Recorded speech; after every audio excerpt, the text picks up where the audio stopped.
നമസ്കാരം. നിങ്ങൾ ആരെങ്കിലും ഈ ചെമ്മീൻ്റെ തോട് യൂസ് ചെയ്തവരുണ്ടോ?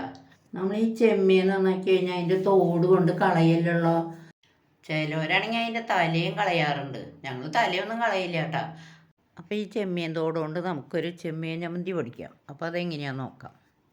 ആദ്യം കുറച്ച് മുഴുവൻ മിളക്, പിന്നെ കുറച്ച് ചുമന്നുള്ളി, പിന്നെ കുറച്ച് ഉപ്പും വെളിച്ചെണ്ണയും വേണ്ടത്. വെളിച്ചെണ്ണ മിക്കവാറും വേണ്ടി വരില്ല.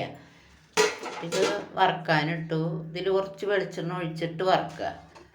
എന്നിട്ട് നമ്മൾ ചുട്ടെടുത്ത പോലെ നല്ല കളർ മാറ്റം വരുത്തി വറുത്തെടുക്കുക. എന്നാലും അതിന് ടേസ്റ്റ് കിട്ടുള്ളൂ. പച്ചമുളക് ഒന്നും എടുക്കരുത് കേട്ടോ. പച്ചമുളക് പൊടി എടുക്കാൻ പാടില്ല. അപ്പോൾ ഏകദേശം വറുത്ത് മുരിഞ്ഞ് കോരിയിട്ട് ഈ കഴുകി വാലച്ച ചെമ്മീൻ്റെ തോല് അതതിലിട്ട് നല്ല പോലെ വറുത്ത് മൊരിച്ചെടുക്കണം. തണുത്തിരിക്കരുത്, മൊരിയണം. അപ്പോൾ ചെമ്മീനൊക്കെ വറുത്ത് മൊരിഞ്ഞു. നല്ല ചക്ക വറുത്ത് കോരി പോലെ ആയിട്ടുണ്ട് മൊരിഞ്ഞിട്ട്. ഇനി നമുക്കിത് മിക്സിയിൽ തനിയെ പൊടിച്ച് മാറ്റി വയ്ക്കാം. അല്ലാന്ന് വെച്ചാൽ അതിൻ്റെ കൊമ്പൊക്കെ നമ്മുടെ തൊണ്ടയിലിരിക്കും. ഞങ്ങളൊരു പ്രാവശ്യം മുന്നേ ഉണ്ടാക്കിയിട്ടുണ്ട്. നമ്മൾ ഉണക്കച്ചെമ്മീൻ ചമ്മന്തി പൊടിക്കണം അതേപോലെ തന്നെ. നമ്മൾ കുറേ ചെമ്മീൻ മേടിക്കും, 2-2.5 കിലോനൊക്കെ. എന്നിട്ട് ഇത്രയും കാലം അതിൻ്റെ തോടൊക്കെ കൊണ്ട് കളയുക ചെയ്തേ. ചെമ്മീൻ തോട് പൊടിച്ച് കഴിഞ്ഞു. ഇനി നമുക്ക് വറുത്ത് വെച്ച മിളക് ഒന്ന് പൊടിച്ചെടുക്കുക. ചെമ്മീൻ കൊണ്ട് എത്ര തരം വെറൈറ്റി ഉണ്ടാക്കാമെന്നറിയോ? ഇനിയിപ്പോൾ ആ പൊടിച്ച മുളകിൽ ഉള്ളിയൊക്കെ കുറച്ച് അധികം വേണം കേട്ടോ. അത് ഇട്ടൊന്ന് കറക്കി അതിൽ കുറച്ച് ആവശ്യത്തിന് ഉപ്പിടുക.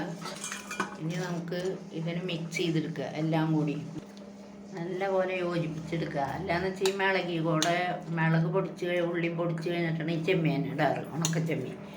ഇതിപ്പോൾ പച്ചച്ചെമ്മീൻ്റെ തോടായ കാരണമാണ് ഇത് മുന്നേ പൊടിച്ച് വെച്ചത്.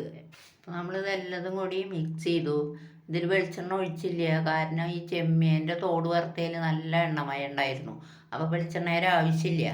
അപ്പോൾ ഇത് തിന്ന് ഞങ്ങളുടെ വീട്ടിലായിരിക്കും വയറുവേദനയോ കുഴപ്പങ്ങളോ ഒന്നും ഉണ്ടായിരുന്നില്ല. ഞങ്ങൾ മുന്നേ ടെസ്റ്റ് ചെയ്തിട്ടാണ് പിന്നെ വീഡിയോ. സൂപ്പർ ടേസ്റ്റ് കേട്ടോ, നല്ല ചമ്മന്തി. ഇതാണ് ഞങ്ങളുടെ ചെമ്മീൻ മേടിച്ചത്.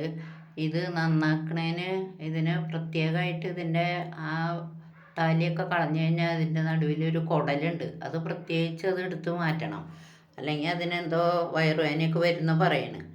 ഞങ്ങളിപ്പോൾ ഒരു ദിവസം ഇതിനെ വറക്കും, കറി വയ്ക്കും. പിന്നെ ഒരു ദിവസം ഞങ്ങൾ കുറച്ചെടുത്ത് റോസ്റ്റ് ഉണ്ടാക്കും. ഇതാണ് ചെമ്മീൻ തോലിൻ്റെ ചമ്മന്തി. ഇത് വാഴക്കല്ലും പയറും, ഇത് ചെമ്മീൻ ഇത്തിരി ലൂസിൽ റോസ്റ്റ് ചെയ്തത്. ഈ ചെമ്മീൻ തോലുകൊണ്ട് നമ്മൾ ഈ ചെമ്മീൻ ചമ്മന്തി മാത്രമല്ല, ചെമ്മീനും മാങ്ങി നാളികേരമൊക്കെ ഇട്ട ചമ്മന്തി ഉണ്ടാക്കാം, പിന്നെ വട ഉണ്ടാക്കാം. ഇത് ചെമ്മീൻ വറുത്തത്, ചെമ്മീൻ കറി, ചക്കപ്പേരി, ചെമ്മീൻ കൊണ്ട് ലോലിപ്പോപ്പ്. എല്ലാവരും ഒന്ന് ട്രൈ ചെയ്ത് നോക്കണം.